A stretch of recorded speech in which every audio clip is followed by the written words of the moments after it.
Assalamualaikum warahmatullahi wabarakatuh. Pada kesempatan ini saya akan menjelaskan tentang eksperimen yang dilakukan oleh Ivan Pavlov untuk menjelaskan tentang teori conditioning klasik.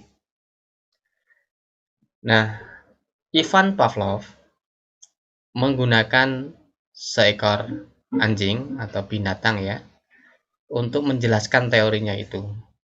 Teori conditioning itu. Anjing diletakkan dalam sebuah kondisi laboratorium, bagian-bagian badannya diikat, tetapi dia tidak merasa sakit dan dia bisa bergerak bebas, tetapi gerakannya adalah gerakan yang sudah dipersiapkan terlebih dahulu. Nah, lalu anjing ini pada bagian tenggorokannya ini ada namanya saluran saliva atau saluran air liur. Nah, salivanya itu kemudian dioperasi, disaluri dengan selang. Nah, selangnya kemudian dihubungkan dengan sebuah bejana atau neraca. Di sini ada ukurannya gitu. Nah, setelah kondisinya sudah disiapkan ya, maka kemudian anjing ini ya, ditampakkanlah daging gitu. Tetapi anjing ini belum bisa memakan daging, dia hanya bisa melihat.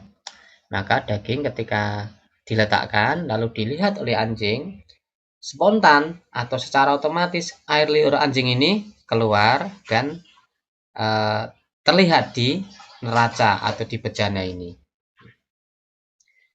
Nah, sampai di sini kita bisa tahu bahwa yang namanya daging bagi anjing ini adalah sebuah stimulus yang tidak perlu dikondisikan, atau kita menyebutnya dengan unconditioning stimulus.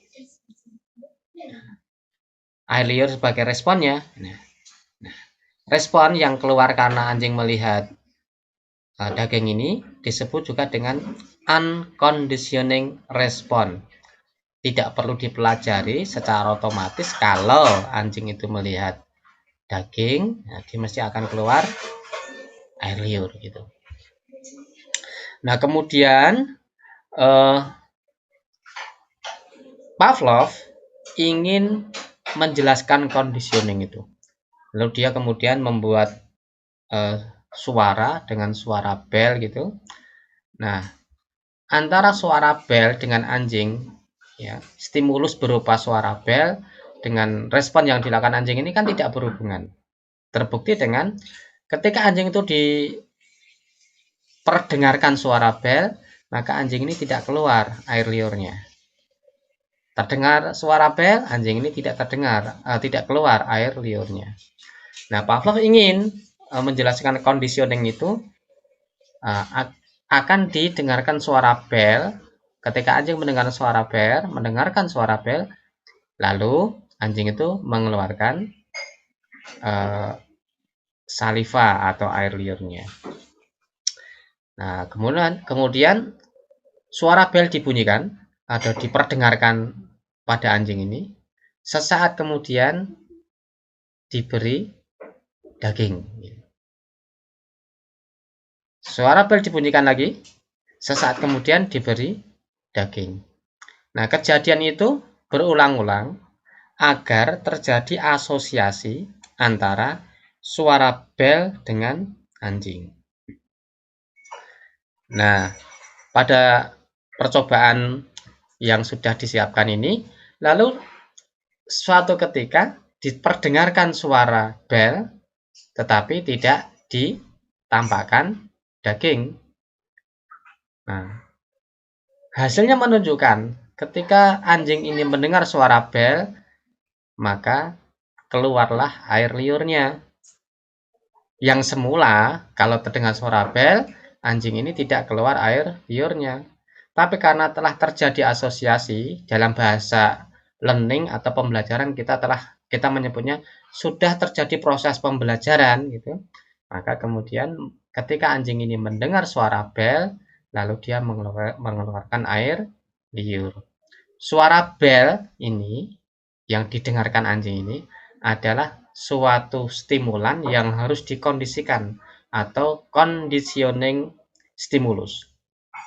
Sedangkan mendengar suara bel lalu mengeluarkan air liur, ya, maka anjing mengeluarkan air liur disebabkan karena suara bel, itu namanya conditioning response. Nah, itu penjelasannya ya. Walaupun kemudian ada satu diskusi ini kayaknya di dua kutub. Dia melihat sisi yang berbeda.